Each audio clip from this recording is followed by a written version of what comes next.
Galera, boa noite. Para mim, assim, sempre é um privilégio porque quando a gente para estudar, para falar algo, a gente aprende mais, eu acredito, que só ouvindo.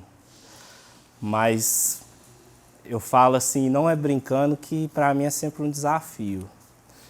Eu acho que eu não tenho esse dom nato, né? Igual eu percebo a facilidade que o Vinícius tem. Então, vamos orar a Deus para que Deus tenha misericórdia de nós e fale através da palavra dele, que é o mais importante, independente de quem estiver aqui, né? O texto de hoje, galera, está lá em Lucas 13,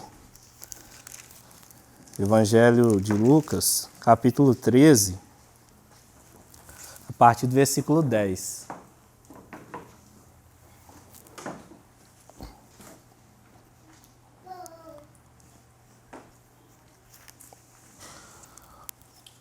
Lucas 13, a partir do versículo 10.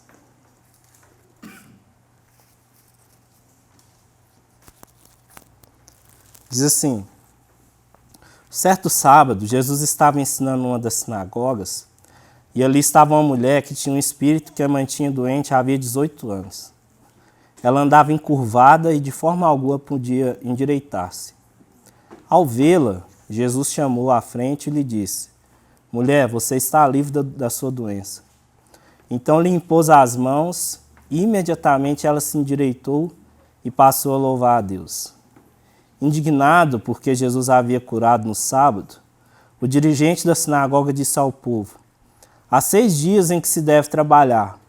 Venham para ser curado nesses dias e não no sábado. O Senhor lhe respondeu: hipócritas, cada um de vocês não desamarra no sábado o seu boi ou jumento do estábulo e o leva dali para dar-lhe água? Então essa mulher, uma filha de Abraão, a quem Satanás mantinha presa por 18 longos anos, não deveria no dia do sábado ser libertada daquilo que aprendia? Tendo dito isto, todos os seus oponentes ficaram envergonhados, mas o povo se alegrava com todas as maravilhas que ele estava fazendo. Amém. Vamos fazer mais uma oração? Pai, louvado seja o seu nome. Obrigado porque a tua voz é essa voz poderosa que cantamos aqui, que consola, que liberta, que nos revigora. O Senhor é esse Deus que, apesar da nossa insignificância, se faz presente no nosso meio. Um Deus contínuo na nossa vida, que nunca nos deixou. E rogamos ao Senhor a tua presença mais uma vez nessa hora, para que o teu Santo Espírito nos torne capazes de compreender aquilo que o Senhor tem para nós. De maneira clara, de maneira simples, mas de maneira transformadora, Jesus, de maneira libertadora. É o que rogamos ao Senhor. Amém. Amém. Irmãos, eu sempre gosto de meditar nos milagres que a Bíblia conta, porque é algo que me enche os olhos, me encanta, porque é milagre, é algo que foge do comum, é algo extraordinário, é algo que acontece quando as forças humanas, a capacidade humana, os recursos que a gente tem já esgotou. E aí o Senhor entra com a providência, com o milagre. E esse milagre específico aqui, ele tem algumas peculiaridades. Primeiro que ele é relatado só no livro de Lucas. Mas nenhum outro evangelho conta essa história. Nem Mateus, nem Marcos, nem João. E ao meu ver, meditando nele, parece ser um milagre mais discreto. Ele não é um milagre famosão, né, igual a alguns outros. Multiplicação de pães, Jesus andando sobre as águas. Estudando, não me recordo de ter ouvido muitas pregações, muitos estudos sobre este milagre, né? Mas, assim como todos os outros milagres, esse milagre específico tem algumas coisas em comuns. Primeiro, revela a fragilidade, a necessidade, a incapacidade humana. Todo milagre revela isso, né? E segundo, revela alguns aspectos do próprio caráter do Senhor. A misericórdia de Deus, todo milagre revela a bondade, como Deus é misericordioso. E também revela como Jesus é poderoso, como Deus é poderoso. E após todo milagre tem reações, tanto de quem vive o milagre, como de quem assiste ou presencia, ou depois é testemunhado, né, testemunha do que ocorreu no milagre. No texto a gente percebe isso. Aqui eu gostaria que a gente olhasse para esse relato exclusivo de Lucas, né, que traz tantos detalhes com carinho, aprendendo algumas lições. Talvez ele, perplexo pela complexidade do caso, olhando sob a ótica da medicina, já que ele era médico, né, e aqui traz uma mulher encurvada, né, uma coluna rígida, dobrada em 90 graus, quase 90 graus, né, com seus ossos fundidos ali numa massa rígida, sua musculatura totalmente atrofiada há 18 anos. Né. E o local que acontece esse milagre é numa das sinagogas. Diz o texto que Jesus ensinava numa das sinagogas ao sábado. Jesus sempre frequentou sinagogas. Né. Sinagogas eram locais que tiveram o seu início no período do exílio da Babilônia, do povo de Deus, onde com o templo destruído, cativos, né, sem a possibilidade de se reunirem no templo do Senhor, começaram a se reunir em locais para estudar a Torá, né, a palavra do Senhor, fazer suas orações, cantar louvores a Deus, ter momentos de comunhão. Surgiu desse anseio do povo de estar junto, ali, mesmo em meio ao cativo. Né, o povo de Deus tem essa característica, esse anseio de estar junto, buscando, estudando a palavra do Senhor. E além, né, de Jesus estar ali, diz o texto que havia uma mulher que estava ali. Uma mulher que estava possuída de um espírito de enfermidade, né, a expressão é essa no texto, havia 18 anos. E esse espírito se manifestou com uma doença que, no físico, manifestada no físico dela, a fazia com que ela andasse encurvada, né, olhando para o chão, incapaz de olhar para frente. Né? E essa mulher, com certeza, né, tinha grandes obstáculos para estar ali neste sábado. Né? Obstáculos, primeiramente, de uma sociedade machista, uma sociedade legalista, em que olhava já com um olhar de superioridade pelo simples fato dela ser mulher. Doente, então, ela era mais marginalizada ainda, colocada à margens da sociedade. Isso dentro do ambiente religioso, dentro da própria sinagoga. Né? Essa mulher, ela era enferma, ela tinha dificuldade de locomoção. Imaginem só nós caminharmos assim, a gente não consegue chegar muito longe. E essa mulher havia 18 anos padecendo desse mal. Ela tinha motivos já, eu acredito, para seu coração estar totalmente desesperançoso. Motivos de sobra para não estar ali nesse sábado. Mas ainda assim ela estava. E aqui eu já quero fazer uma breve aplicação para a nossa vida. Nós não somos judeus, isso aqui não é uma sinagoga, claro. Mas como nós cantamos aqui, a presença do Senhor é algo real, porque o povo dele se reúne aqui. Nós não somos, né, talvez alguns aí nos taxam de desigrejados, mas nós não somos desigrejados, esse grupo está inserido no corpo de Cristo. Nós somos a igreja dele. Nós somos a noiva do Senhor.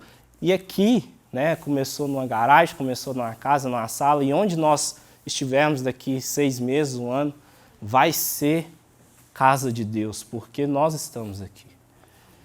E então eu gostaria assim de aplicar para a nossa vida que a gente não permita que as inúmeras dificuldades e obstáculos que aparecem tirem o desejo, o nosso anseio de estar aqui, onde a palavra do Senhor é ensinada, onde são colocado as orações de súplica, de gratidão diante de Deus. Porque tem semanas que parece que acontece tudo para desmotivar a gente de não estar aqui. Tem dia que parece que fala assim, não, mas hoje o inimigo está de parabéns. É carro que estraga, é a gente que adoece, a gente atrasa, enfim, uma série de fatores para desmotivar que nós estivéssemos aqui. Mas olhando para a vida dessa mulher já, e a gente vai aprofundar mais, mas de maneira superficial, a gente já vê a perseverança.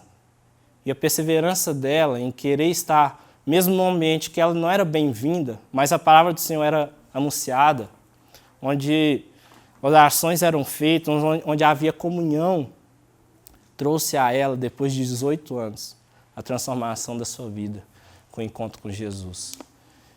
Jesus, como eu disse, tinha um ministério supremo, né, de salvar cada uma de nossas vidas, e ainda assim se empenhava e dedicava seu tempo em estar ali. O próprio Jesus gostava e amava estar com seu povo ali na sinagoga. Então vamos valorizar estar aqui. Enquanto eu meditava nisso, eu lembrei da nossa irmã Tatiane, que falou lá no nosso encontro que quando não dá para ela estar aqui, ela sente pesar quando ela está trabalhando, né? Tenta acompanhar pelas redes sociais. E esse deve ser a chama do nosso coração.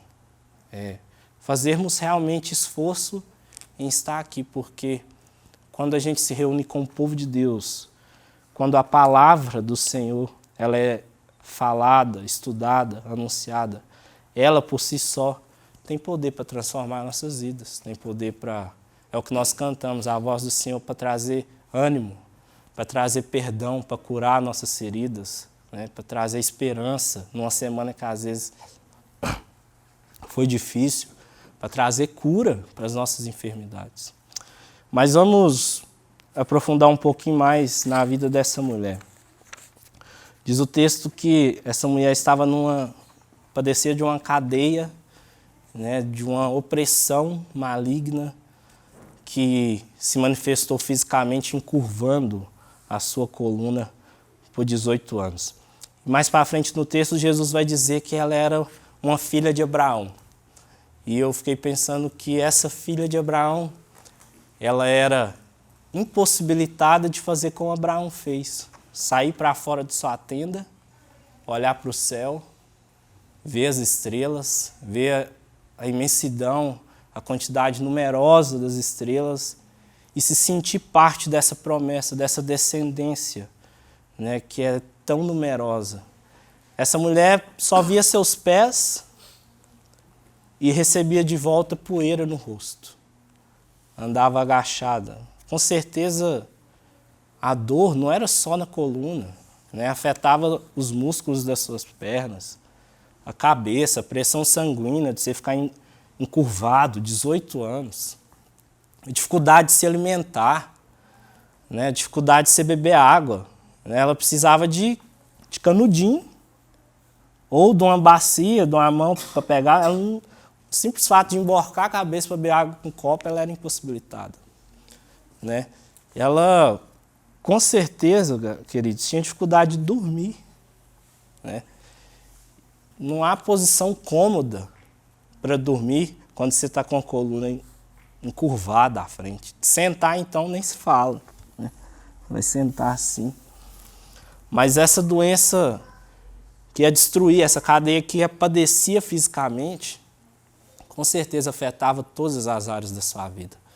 A sua vida social, como a gente disse aqui, ela vivia numa sociedade machista que descriminalizava, né, a mulher, a enferma, então, era colocado um julgo sobre ela, uma condenação, um julgamento de que ela, associando a sua enfermidade, falando é por causa do pecado, da vida imoral, ela é consequência da sua vida, consequência dos seus atos, né, uma vida social destruída, dificuldade de relacionar, de fazer amigos. O pessoal queria afastar desse tipo de pessoa, né? E a sua vida psicológica, o seu estado, né, psíquico, possamos dizer assim, em lidar com isso, a 18 anos. E não foi... Satanás não a encurvou totalmente nesse estado de maneira repentina. Foi gradativo, foi aos poucos. Talvez começou justamente com uma dificuldade psicológica de uma aceitação, talvez da sua aparência, né? Talvez uma depressão, que começou encurvando os seus ombros, baixando sua fronte. E o diabo foi vendo espaço nessa vida, né? Ela foi sendo incapaz de lutar contra.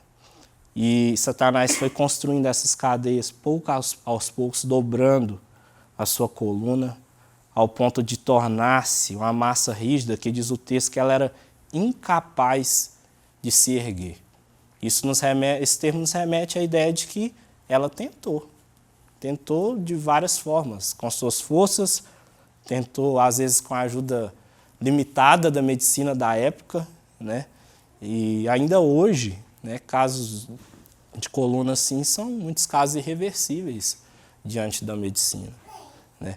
Então, seus esforços psicológicos, o seu estado mental, com certeza estava abalado, destruído por essas cadeias, por essa enfermidade que Satanás colocava na vida dela.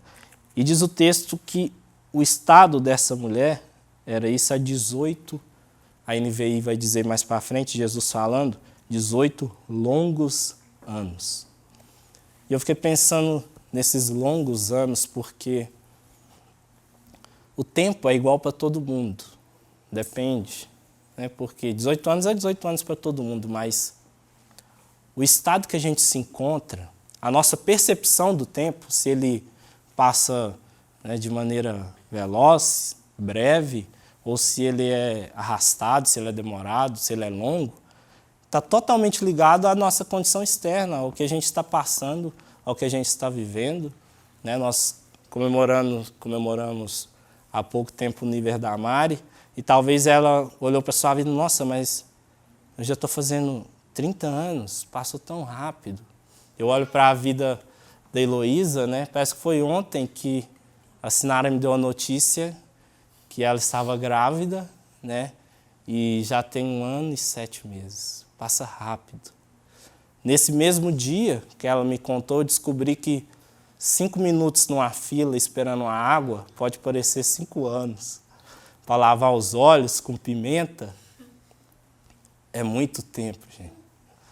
Se nós formos analisar, tem vezes que a gente deita, né, e fala assim, não passou 8 horas, não. O despertador tocou, eu pisquei, porque a gente está cansado, a gente está tão sobrecarregado que o tempo passa rápido. Mas para essa mulher, 18 anos, foi uma eternidade. O tempo com certeza não passava. Porque não havia momento no dia em que ela tivesse refrigério, em que ela se esquecesse que ela era corcunda. Porque a todo instante, tudo que ela fazeria, ela tinha dificuldade, remeteria a ela a essa opressão maligna. Então foram 18 longos anos, mas que neste sábado teve fim. Porque neste sábado, diz a palavra do Senhor que mais que os líderes, né, que se achavam soberbos, né, não se achavam, mas que eram soberbos, né, mais que às vezes o grupinho de adolescentes que poderia fazer piada com elas, mais que as mulheres que falavam nas costas delas, mais que essas pessoas todas na sinagoga, neste sábado estava Jesus. O pregador da noite era Jesus, diz o texto que Jesus ensinava. E quando Jesus está no ambiente, queridos, a gente não passa despercebido. A transformação, a mudança. Neste sábado, esses 18 anos de sofrimento, a vida dela, né, teve uma mudança. Agora, vamos olhar um pouco, né, a gente olhou para a vida dessa mulher, para alguns aspectos do nosso Salvador, do Jesus Cristo. Diz o texto que Jesus a vê. Como nós dissemos aqui, ela estava na sinagoga num ambiente religioso totalmente, digamos assim, onde as pessoas mais importantes tinham lugar de destaque e uma mulher enferma, ela não tinha valor dentro da sinagoga. Ela era colocada com certeza na turma do fundão, né? De maneira que ela não era nem bem-vinda ali. Mas Jesus a viu. É interessante que quando nós queremos chamar a atenção de alguém, sermos vistos, notados, nós nos colocamos nas pontas dos pés, né? Queremos ficar mais altos, né, para ser vistos. E quando a gente quer nos escondermos de alguém, a gente não quer ser notado, a gente faz justamente o contrário, a gente agacha, né? A gente tenta se esconder, tenta diminuir o nosso campo ali que as pessoas podem nos ver. Mas Jesus a viu, apesar e independente do lugar que ela estava, né? Porque Jesus a conhecia. E como Jesus a viu? Jesus olha para ela e vê mais que uma mulher enferma, mais que uma mulher corcunda, né? Digna de dó, mas Jesus vê a história dela. Jesus vê a dor dela. Diz o texto que Jesus que fala que ela padecia 18 anos desse mal. A mulher não pediu para ser curada, a mulher não relatou toda a sua história. A mulher, ninguém falou para Jesus há quanto tempo ela estava assim. Mas quando Jesus olha para ela, Jesus vê a vida dela, né? Jesus vê diferente de nós. A gente vê o externo, né? Eu olho para vocês, vejo todo mundo aqui bem vestido, nós conseguimos colocar um sorriso no rosto, nós conseguimos esconder no nosso exterior, muitas vezes, aquilo que está no nosso interior. Spurgeon nos propõe um desafio, né, de pensarmos de como a nossa aparência seria se nós refletíssemos o nosso interior. Talvez nós seríamos cegos, corcundos, como essa mulher, né, mancos, porque muitas vezes o nosso interior está totalmente destruído, carregando angústias, mágoas, perdão a ser liberado, perdão a ser recebido de alguém.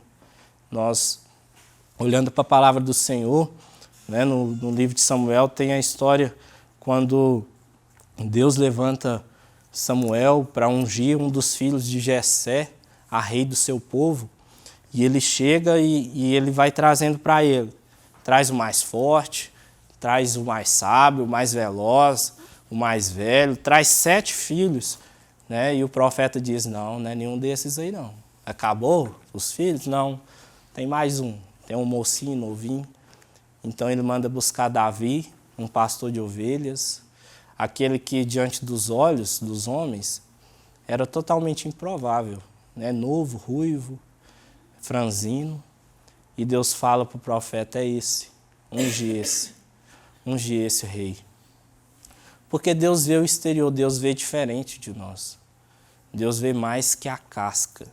E Deus viu a história dessa mulher. Deus viu os 18 anos dela, Deus viu cada lágrima que ela derramou nesses 18 anos. Quantas noites em claro, talvez quantas vezes ela pensou em tirar sua própria vida. Quantas vezes ela voltou da sinagoga dizendo, é a última vez que eu venho aqui.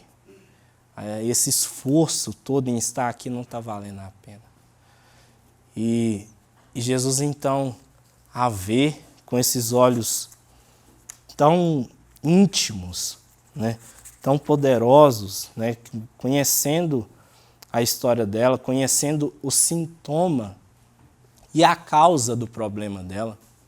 É interessante porque Jesus fala que essa enfermidade era causada por forças malignas. Essa era a causa. O sintoma era o encurvamento. A coluna da mulher estava toda arrebentada, né, de maneira que ela era impossibilitada de olhar para frente, olhar para cima. Mas a causa era Satanás oprimindo a vida dessa mulher. Jesus vê a causa. Domingo passado, nós saímos lá do nosso encontro, e aí à noite eu apareceu uma oportunidade, eu fui trabalhar, e aí eu não dormi. E aí eu cheguei segunda à noite, eu estava tão cansado, né? E a minha cabeça estava estourando de dor. Antes de chegar em casa, eu já liguei para a Sinara e falei, amor, pede um remédio aí, que minha cabeça estava morrendo. E homem é exagerado, né? Homem, qualquer coisinha, né? Uma dor de cabeça é o fim do mundo. Mas estava doendo mesmo, aquela dor que você não consegue abrir o olho. E eu precisava dirigir, eu vim só com um olho meio aberto, no outro fechado. O meu sintoma, né, era a dor de cabeça, mas a causa eu sabia que era o sono. O que eu precisava? Eu precisava era dormir. Porque eu sabia, o remédio ia tratar ali de maneira o sintoma, mas a causa era o sono. E Jesus vê a causa da enfermidade dessa mulher. Era uma causa espiritual. Era uma opressão maligna sobre a vida dela. E nós sabemos que nem toda doença é por causa de forças malignas, né? Existem doenças que refletem o estilo de nossas vidas. Se a gente come sal demais durante muitos anos, aí pode ser que a gente venha desenvolver uma hipertensão lá na frente. Se a gente é chegado no açúcar, um doce, pode ser que a gente, né, dê uma diabetes. Há doenças que são genéticas, nossos pais tiveram e a gente vai ter. A palavra do Senhor nos diz que há doenças que foi até o próprio juízo do Senhor, na própria vida do rei Davi, como nós citamos aqui, onde o próprio Senhor adoece o seu filho, o filho dele com Batseba, para derramar juízo na vida, né, de Davi. Existem vários porquês da doença. Em última análise, as doenças, como todas as mazelas da nossa vida, são consequências deste mundo caído. Consequências da nossa vida pecaminosa. Mas especificamente dessa mulher, era uma pressão maligna. Eram forças, de fato, atuando na vida dela, forças espirituais. Mas Jesus usa o sentido da sua visão, né? Ele a vê. Mas não só isso, Jesus usa o sentido da sua fala. E Jesus a chama. Diz o texto que Jesus a vê. Jesus a chama. Ela estava no fundo, né? Ela estava lá isolada, junto com as mulheres, mais escondidinha, mulheres enfermas. E Jesus a chama, então, à frente. E eu fico imaginando essa mulher saindo do meio do povo com dificuldade, né? Agachada, né? Pedindo licença, licença, tal. E chega diante de Jesus. Jesus poderia ter curado ela de onde ela estava, né? Nós vemos relatos na Bíblia, como foi o caso do servo do centurião, em que Jesus estava indo para curar, foi interrompido no meio do caminho. Não, eu não sou digno do Senhor estar na minha casa, não. Fala daí mesmo e ele é curado. E Jesus curou. Mas Jesus é didático, ele é pedagógico. Tudo que ele faz tem propósito, ele ensina com tudo que ele faz, as formas diferentes que ele atua. E ele queria ensinar algo, chamando essa mulher. Ele a chama para frente, ele chama para um lugar de honra onde ele estava. Um lugar talvez que ela nunca estivera na sinagoga. Ele chama, né, ela passa de um local insignificante, como ela era tratada, e passa para um local de visibilidade. Porque ali todos viriam o amor de Jesus pela vida dela. Viriam o poder do Senhor atuando na vida dela. Jesus queria colocar brasas vivas nas cabeças dos fariseus e mostrar que para Jesus essa mulher é importante. Para os líderes religiosos, para o chefe da sinagoga, como nós lemos no texto, os animais eram mais importantes que essa mulher, mas para Jesus não. Jesus a chama. E Jesus a chama, então ela passa para perto dele e ela passa a ver não só os seus pés, mas começa a ver os pés de Jesus.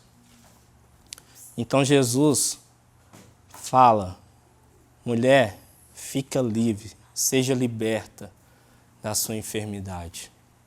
A voz de Jesus é poderosa, queridos. A voz de Jesus é a voz que criou do nada todas as coisas. Em Hebreus vai dizer que pela fé nós cremos que o universo foi formado pela palavra do Senhor a partir de coisas inexistentes. quando a palavra do Senhor diz haja luz, não há matéria-prima para que houvesse luz. É ex nihilo, é do nada.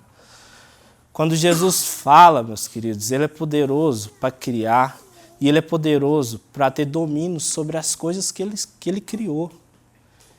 Ele criou o mar e Ele é poderoso para fazer desse mar um chão duro para Ele andar sobre a água. Ele é poderoso para quando Ele está revolto, Ele chegar diante do mar e dos discípulos com medo de morrer, com aquelas ondas batendo forte no barco, né, ondas poderosas, grandes, e falar como se fala para um cachorro: psiu, quieta, aquieta-se. Essa é a voz de Jesus. A voz que tem domínio sobre todas as coisas. É a voz que tem domínio sobre as forças do mal, sobre a opressão maligna. É a voz que chama aqueles que são excluídos para perto dele e demonstra amor, né? É uma voz que tem poder para libertar essa mulher. Depois de 18 anos, Satanás construindo, fortalecendo cadeias, né? Encurvando cada dia mais, querendo mostrar no externo, né, aquela sensação que ele gostaria de ter e gosta de ter pessoas curvadas a si. Mas Jesus, o que Satanás demorou 18 anos para fazer, desfaz com uma frase, com uma palavra poderosa: seja liberta, seja livre. E é interessante que ela, após Jesus falar essas palavras, continua encurvada. E o texto nos diz que Jesus usa outro sentido, então, o tato. Coloca as mãos sobre ela e ela então endireita-se. Porque o toque de Jesus foi o suficiente e foi o que ela precisava para dar forças e coragem para ela tentar mais uma vez. Como nós vimos, ela já tinha exaurido todas as suas forças. Os músculos estavam atrofiados. Jesus não deu tempo para ela ir fazer 50 sessões de fisioterapia, para ela reaprender a erguer a sua coluna.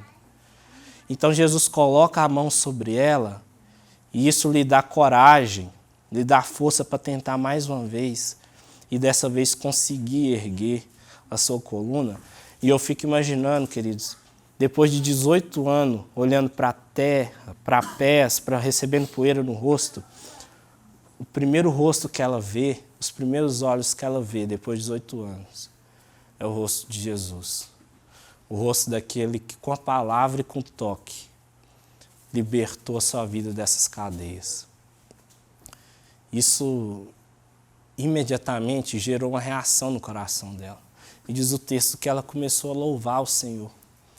Essa mulher que era calada, que era muda na sinagoga, que não tinha voz, passa então a encher o seu coração de alegria, de esperança, sua boca de júbilo e louva ao Senhor. E isso contagia outras pessoas. Aquela que era motivo de chacota, de zombaria, passa a ser instrumento na mão do Senhor e a vida dela, o testemunho dela leva outras pessoas a adorar a Jesus. Mas há um segundo grupo, diz o texto, a partir do líder, do príncipe da sinagoga, que diante disso não fica satisfeito, mas diz o texto que fica indignado, inconformado, porque Jesus estava curando no sábado. E de maneira covarde, de maneira hipócrita, ele não se dirige a Jesus, que havia realizado o milagre. Ele se dirige àqueles que estão na sinagoga ali e fala: ei, vocês, tem 6 dias para vocês trabalhar. Se vocês querem ser curados, vocês vêm aqui de domingo a sexta. O sábado é o dia do Senhor. O sábado não foi feito para trabalhar. E Jesus, queridos, como nós vimos e meditamos aqui, ele vê mais que o externo. Ele olha e contempla o interior daquele líder. Ele vê ali na sinagoga que aquela mulher não era a única enferma. A partir daquele líder e outros que acompanharam-lhe, eles também estavam enfermos. Eles estavam surdos, porque Jesus, no versículo 10, diz que Jesus ensinava na sinagoga e eles eram incapazes de ouvir que Jesus falava de si próprio. Jesus falava de si porque ele é a palavra encarnada. Eles estavam cegos porque eles eram capazes de ver quando eles meditavam, quando Moisés diz que viria aquele que pisaria na cabeça da serpente. Eles estavam cegos e não eram capazes de ver que este que viria estava diante dos olhos deles. E já estava pisando na cabeça da serpente, desfazendo as obras do maligno, como Jesus acabara de fazer. Né? Em 1 João vai dizer que Jesus veio para isso se manifestou o Filho de Deus, para desfazer as obras do maligno. É uma motivação a mais para que Jesus curasse aquela mulher, essa opressão maligna. Né? E eles estavam tão quão encurvados, aquela mulher, olhando para o seu próprio umbigo, olhando para esse sistema religioso baseado no mérito, querendo comprar um ingresso no céu a partir das coisas que eles faziam, a partir da meritocracia, a partir da obediência a leis e mais leis que eles criavam em cima das leis. Eles estavam tão quão doentes, ou mais doentes que aquela mulher. Mas não houve cura para eles, porque eles eram incapazes de reconhecer que precisavam de cura. E o Senhor diz que os sãos não precisam de remédio. Eles olhavam para si e se viam saudáveis.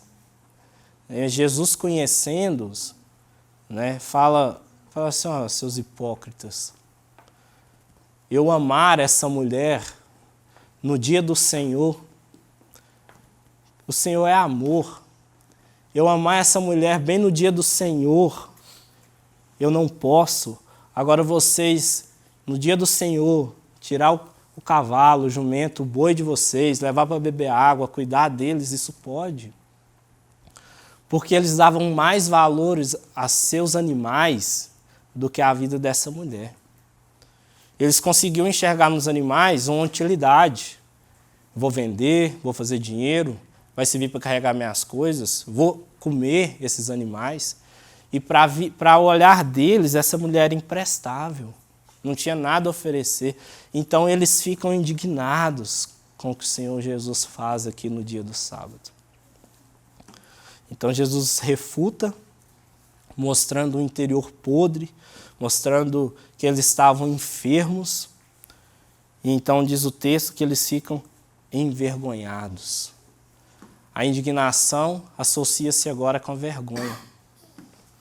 Mas não há arrependimento. Eles indignam-se, eles se envergonham diante da exposição de quem eles são por dentro, mas são incapazes de se arrepender. E por isso a cura não chega para eles nesse dia.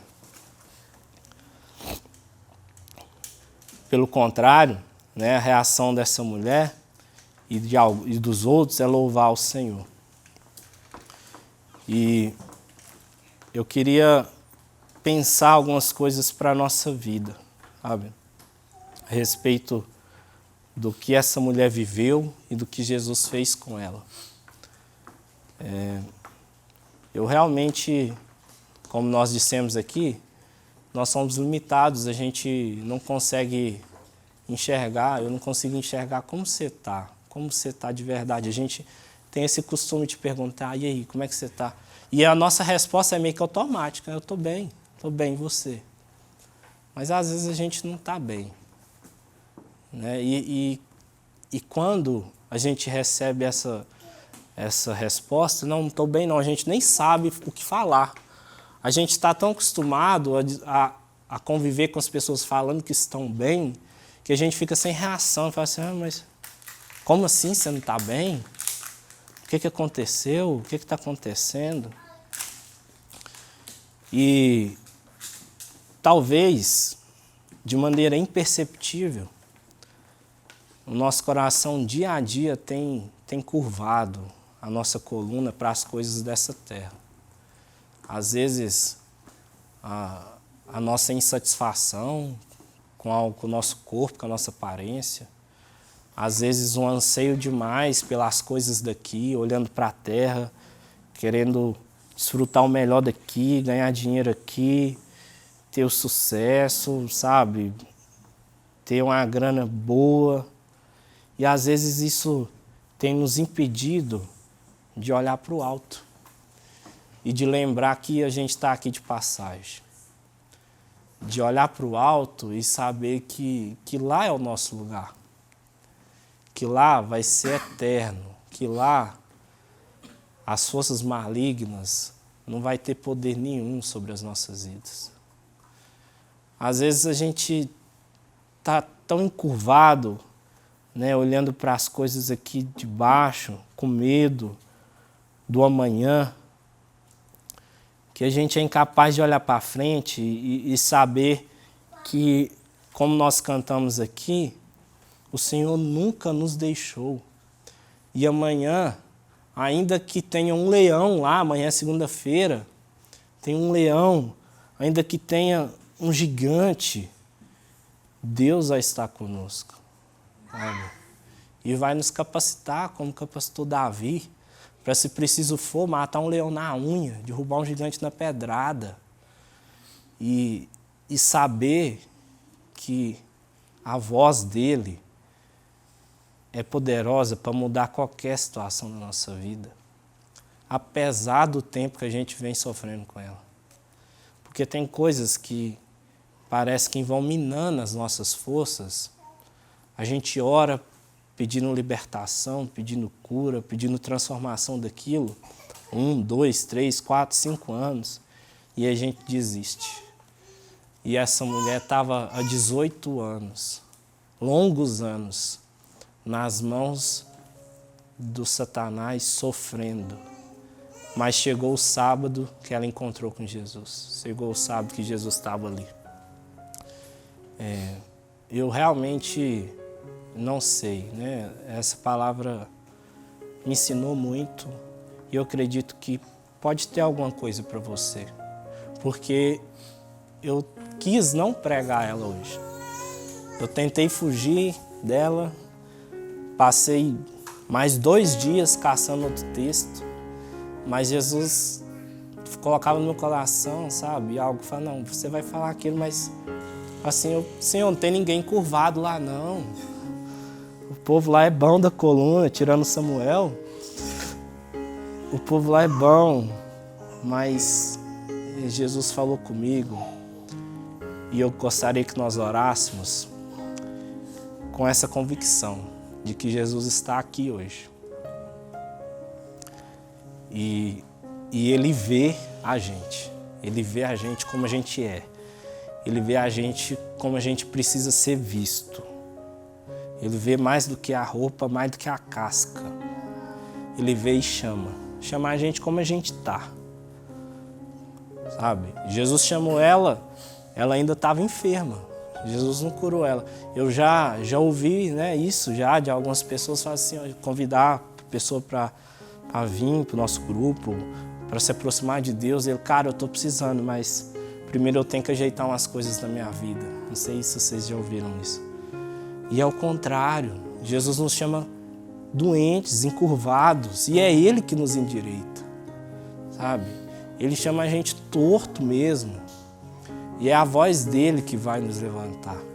Eu lembrei do hino que nós cantávamos, né?